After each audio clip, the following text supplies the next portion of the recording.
Guys इस episode में हमें दिखाया जाता है कि मेस्सी बैठ कर के कुछ स्क्रोल को पढ़ रही होती हैं और इस स्क्रोल में लिखा होता है कि उन्हें एम्परर के साथ कैसे बिहेव करना है और इसमें ढेर सारे रूल और रेगुलेशन लिखे होते हैं।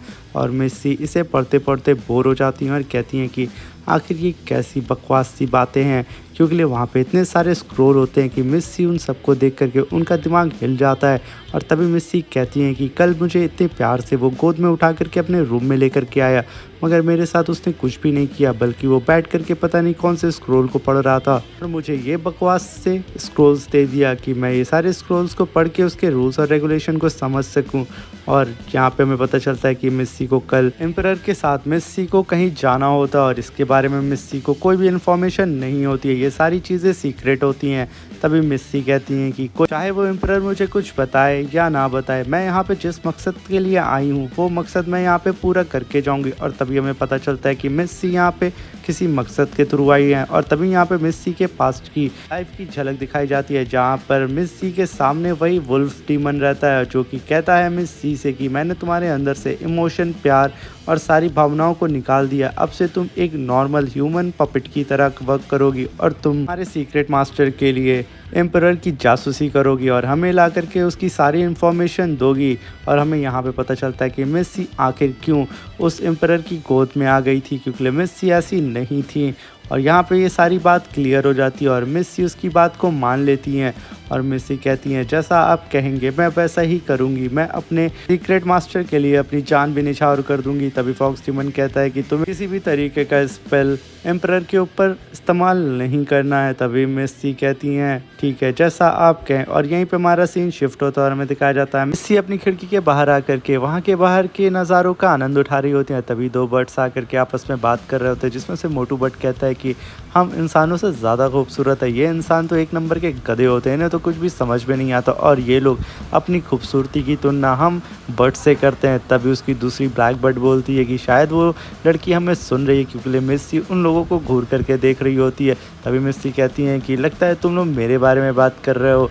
ये सुन करके वो मोटू बर्ड के तो तोते उड़ जाते हैं और वो मेस्सी को देखने लगता है। तभी अपने ब्लैक बर्ड से कहता है कि क्या ये हमें समझ सकती है, आखिर कैसे हो सकता है कि कोई इंसान हमें समझ सकता है, मगर शायद हो सकता है कि हम लोगों को कोई वहम हो। तभी मेस्सी कहती है ये वहम नहीं है, मैं तुम लोगों की सारी बात सुन रही हूँ। तभी मेस्सी को वो बर्ड पसंद आ जाता है और मेस्सी उसे पकड़ने के लिए कूद जाती हैं खिड़की के बाहर। तभी मेस्सी के बीच में और उस बर्ड के बीच में पकड़म पकड़ाई शुरू हो जाती है। यहाँ पे वो ब्लू बर्ड मोटू कह रहा होता है कि प्लीज़ मुझे यहाँ से जाने दो, तुम मॉन्स्टर हो। तभी मेस्सी कहती हैं अभी तो तुम कह रहे थे ना कि तुम सबसे ज़्यादा प्यारी चीज़ हो, तो मैं आकर इतनी प्यारे से बर्ड को कैसे अपने हाथ से जाने दे सकती हूँ। तब मोटू बर्ड कहता है मैं तो एक नंबर का बदसूरत बर्ड हूँ, प्लीज़ मुझे यहाँ से जाना। और यहीं पे सीन शिफ्ट होता है, हमें दिखाया जाता है कि मेस्सी ने उस बर्ड को पकड़ लिया होता है और मेस्सी कहीं जा रही होती है। और तभी मेस्सी वहाँ पे बग्गी पे बैठ करके बाहर का नज़ारा ले रही होती है। तभी उस बर्ड की आँख खुल जाती है और वो वहाँ से भागने की कोशिश करता है। यहाँ पे हमें पता चलता है कि मेस्सी किंग के साथ कहीं जा रही होती हैं और ये वही जर्नी होती है जहाँ पे मेस्सी को जाना होता है। और इसी जर्नी के लिए मेस्सी उस स्क्रोल को पढ़ रही होती हैं। और यहाँ सीन शिफ्ट होता है, मेस्सी के बग्गी का सीन दिखाया जाता है, जहाँ पे वो बर्ड मेस्सी को देखता है कि वो बाहर देख रही हैं, तो वो सोचता है किसी भी तरीके से मैं यहाँ से निकल के रहूँगा। अभी वो बर्ड अपने हाथ से उस पिंजड़े को तोड़ने की कोशिश करता है, मगर बेचारा तब भी ना काम हो जाता है। और वो सोचता है कि मैं इन दोनों पिंजड़ों के जो बीच का गैप है उस बीच में से निकलूंगा, मगर खुद सोचता है कि मैं तो बहुत ज़्यादा मोटा हूँ, मगर वो फिर भी सांस भर के ट्राई करता है कि मैं कैसे भी निकल के रहूँगा। और काफ़ी मेहनत करने के बाद वो उस पिंजड़े से बाहर निकल जाता है और वो बाहर निकल के उसकी सांस फूलने लगती है और वो सोचता है आखिरकार मैं इस पिंजड़े से बाहर निकल गया और इस गधी लड़की को तो पता भी नहीं चला कि मैं उस पिंजड़े से बाहर निकल चुका हूँ। और यहाँ पे उस बर्ड की सांस फूल गई होती है। तभी वो बर्ड कहता है अब कैसे भी करके मुझे चुपचाप यहाँ से निकलना होगा। और तभी मेस्सी की नज़र पड़ जाती है उस पिंजड़े पे, क्योंकि उस पिंजड़े में वो बर्ड नहीं होता है। और तभी वो बर्ड वहाँ से उड़ करके 9-2-11 हो जाता है और जैसे ही वो उड़ के बाहर जा रहा होता है तभी उसके पास से एक तीर होकर के गुजरता है, जो कि वो उससे बाल बचता है। वो तीर सीधा जा करके मेस्सी के बग्गी में गिरता है और तभी मेस्सी ये देख करके काफ़ी हैरान हो जाती हैं। और तभी यहाँ पे हमें पता चलता है कि एम्परर के काफ़िले पे हमला हो चुका है।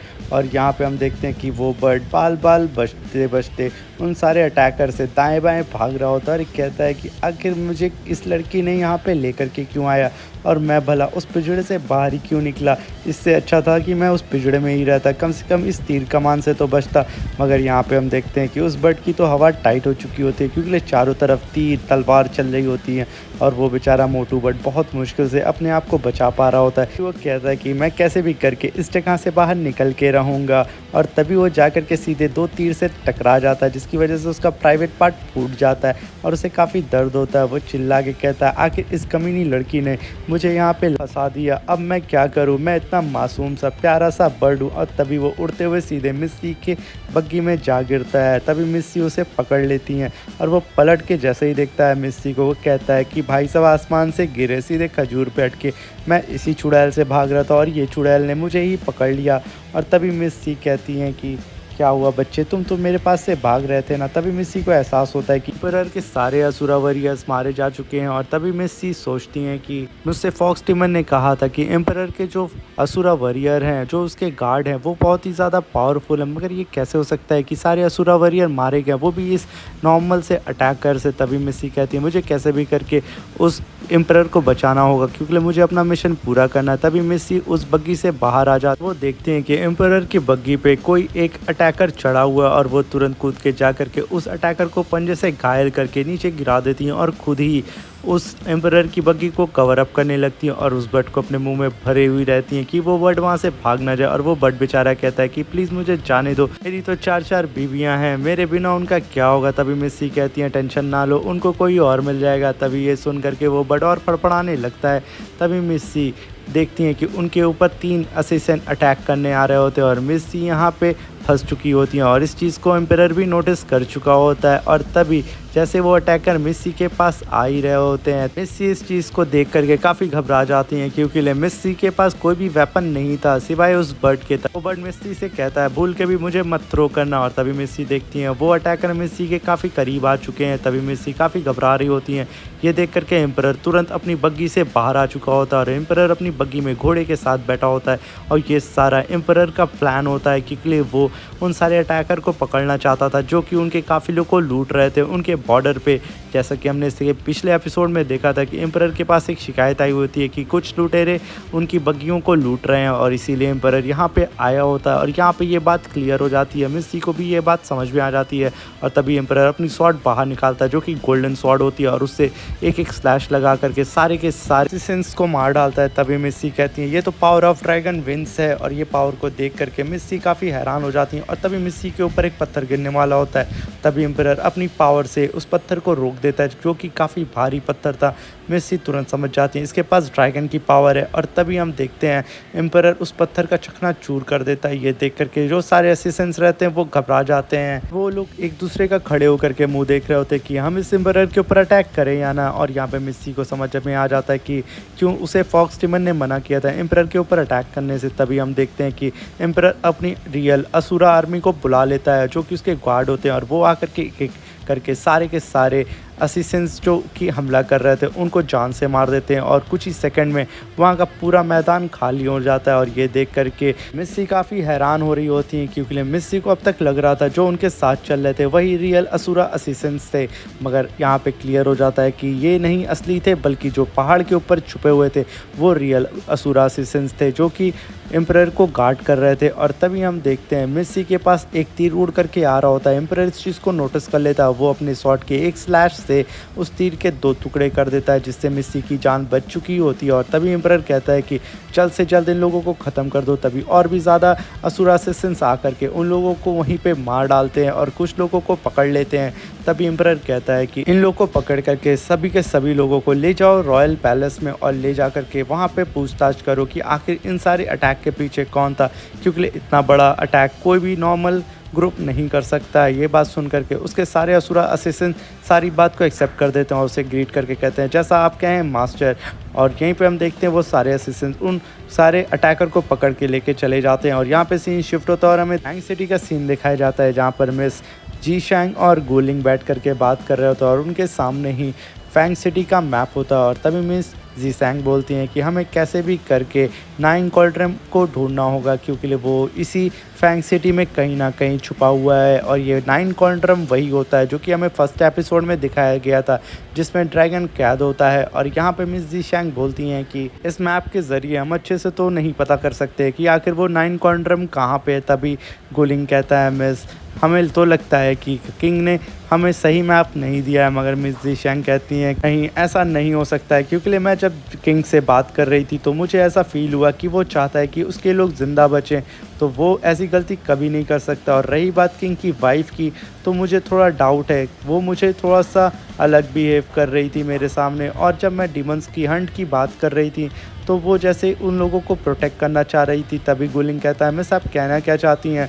तभी मिस जी शैंग कहती है मैं तो कंफर्म नहीं हूँ, बट मुझे लगता है कि इन सारे अटैक के पीछे फैंग सिटी के लॉर्ड की वाइफ ही है। तभी गुलिंग कहता है मिस कैसे भी करके हमें हाजी को सतर्क करना होगा, कहीं हाजी खतरे में ना पड़ जाए, क्योंकि हाजी उसके साथ ही उसका हंट करने के लिए गया हुआ है।